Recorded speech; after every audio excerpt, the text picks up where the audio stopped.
Hello and welcome to VOA's Red Carpet. I'm Jackson Mvunganyi. On today's Red Carpet, NBA Africa CEO talks to us about a new Accelerator program for African startups. And in northern Nigeria, Hausa traditional boxing is making a gradual comeback, and Guinean designer Queen Titini is breaking new ground in fashion.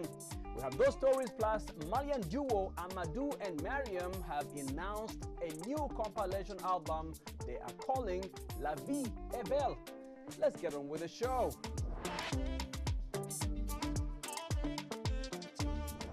The 10th edition of the 154 Contemporary African Art Fair ended May 4th in New York City. Named for the 54 countries in Africa, the fair was the largest New York iteration since 154 was first held there in 2015.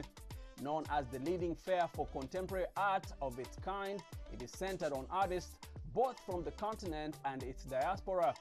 As they celebrate a career that spans over 20 years, Malian singers Amadou and Mariam have announced a new compilation album they're calling La Vie est Belle.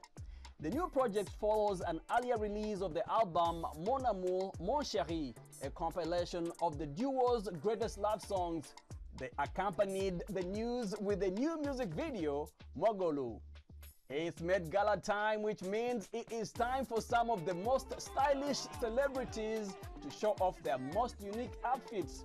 And this year's gala theme is Sleeping Beauties, Reawakening Fashion. Here are some of the top looks of the evening.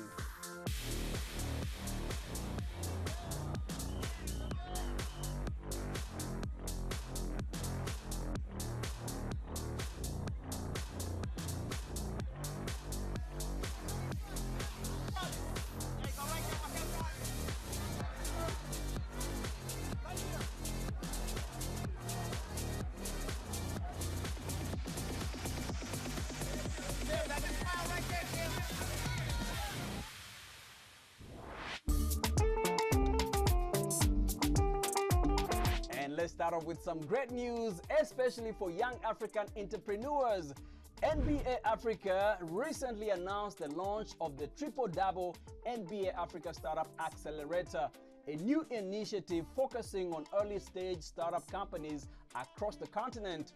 NBA Africa CEO Clare Akamanzi tells me that the accelerator will support African entrepreneurs, mainly those working in the technology and creative industry ecosystems.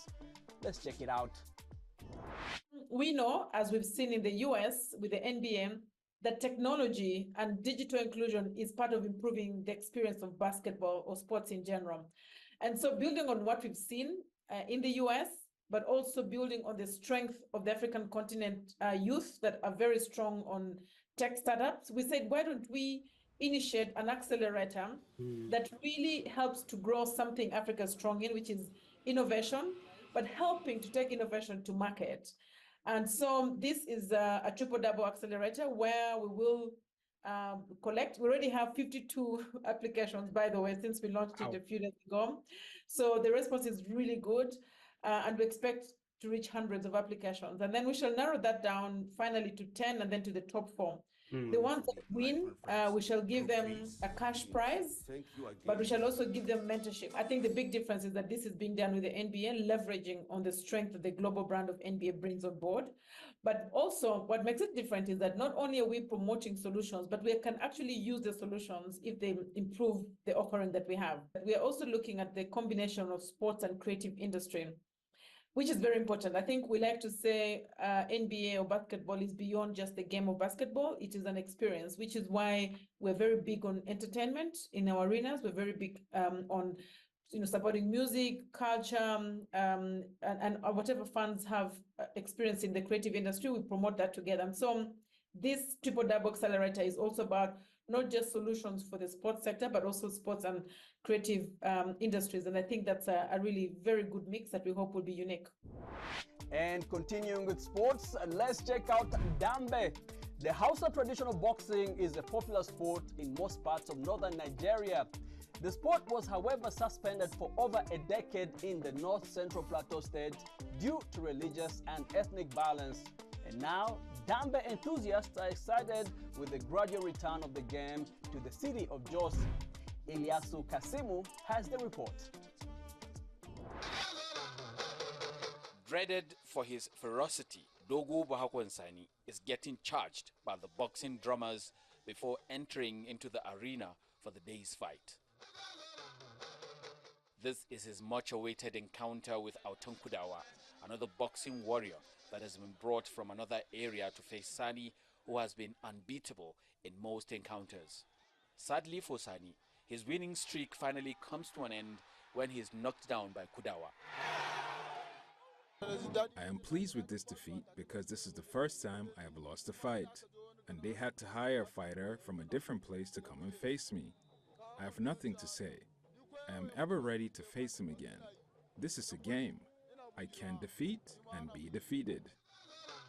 To these fighters, the Dambe boxing is both a game as well as a profession.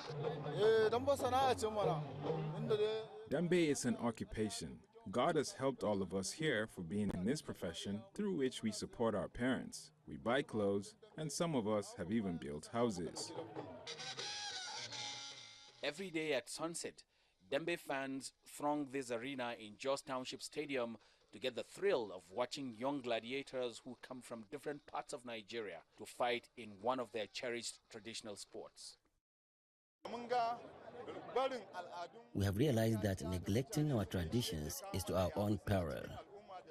The chaos and turmoil we go through as a people are all because of that. Dambe has a history in Jos and Plateau State because we were told that great fighters such as Shago, Dandunawa, Ndat Nufawa, and even Sanin Gidan Kandi all lost their fights in this city. Therefore, Jos has a rich history of Dambe, so we thank Allah for restoring peace to our city.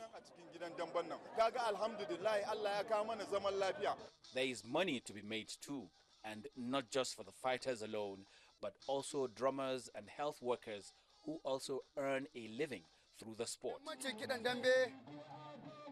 Our drums have a lot of influence on the fighters. When we beat the drums, the fighters cannot resist the sound. They become charged and throw themselves into the arena to fight, even if they never intend to fight.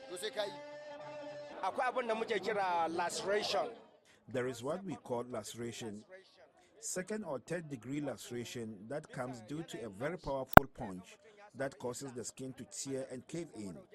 So anytime we have that, we give out a first aid treatment. We arrest the bleeding so the fighter does not lose a lot of blood. With the gradual return of peace to the city of Jos, Dambe enthusiasts are hoping the game will continue to grow and one day be recognized enough to be included at the Olympic Games. From Jos, Nigeria, Ilyasu Kasimu, VOA News.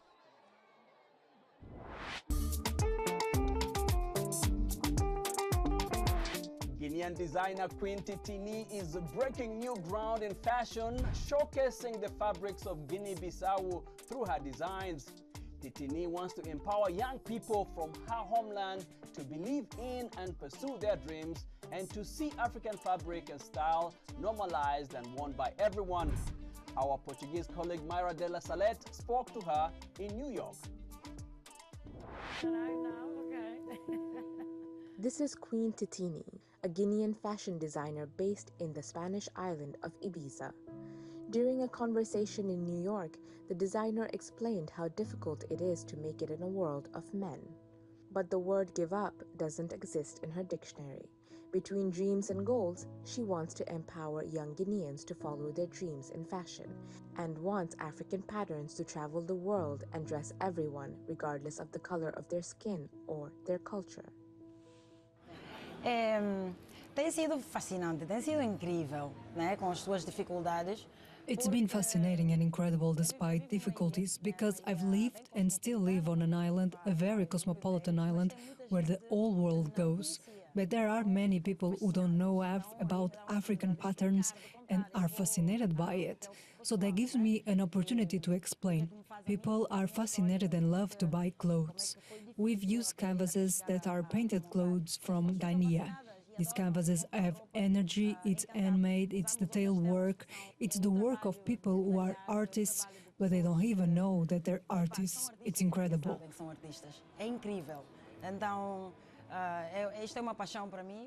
It's a passion for me. It's not easy for a woman in a world of men, which it always has been. But there's always a time for everyone to make their own way. And I encourage women. My duty, my mission is to make myself feel empowered. It's always been a long road for me. Now I feel empowered and I want to pass this on to other women. Step by step, I'm taking this with love.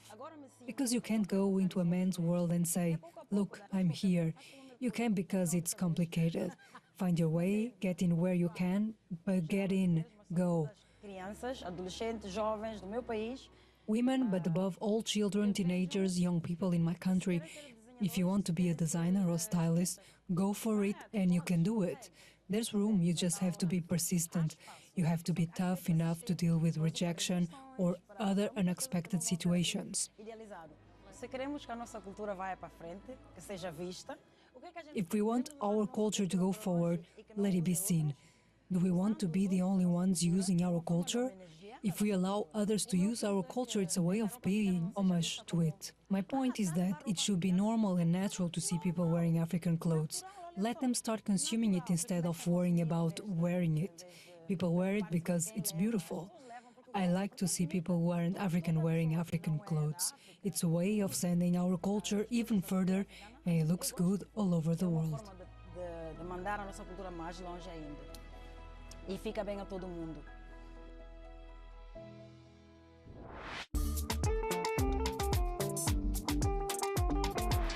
A ceremony to mark the return of royal artifacts looted during colonial rule was held in the Manshia Palace Museum in Kumasi, Ghana.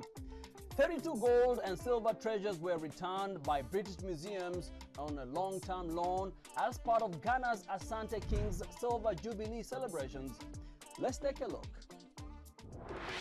On May 1st, Ghana's Ashanti King displayed for the first time dozens of royal artifacts looted during colonial rule. The British Museum and the Victoria and Albert Museum earlier this year agreed to give back 32 gold and silver treasures pillaged by British military forces from Ashanti leader Asante Hene's court during the 19th century Anglo-Ashanti Wars. They include the sword of the state known as Mpomponso and the gold badges of officials authorized to purify the king's soul. The collection also features a gold lute harp presented by Ashanti Hene Ose Bonso to British diplomat Thomas Edward Bowditch during an 1817 trade treaty. The items that came back virtually is the soul of the people of Ashanti. Yeah. We are displaying this for you to see that the items that were stolen, looted in 1874, not all of them has returned, but that what we have here still embodies the soul of Ashanti. Yeah. And I believe within the period that they are being displayed here, you make an effort, everybody, to come and visit, to see it yourselves. The Ghanaian king showcased the items in the refurbished Manshia Palace Museum in Kumasi, the seat of the Asante Hene Kingdom. Each item offered visitors a rare glimpse into the splendor of Ashanti history and culture. The Fowler Museum in the United States also returned 7 royal artifacts to the Ghanaian Ashanti king, making the Manshia Palace Museum now home to 39 artifacts which were lost to colonial powers. The exhibition is now open to the public. And thank you for watching VOA's Red Carpet. I'm Jackson Mvunganyi. For more entertainment news, remember to check us out at voaafrica.com. We are also on Facebook, on Instagram, and on YouTube. Don't forget to like, to share, and to subscribe. Until next time, goodbye everyone.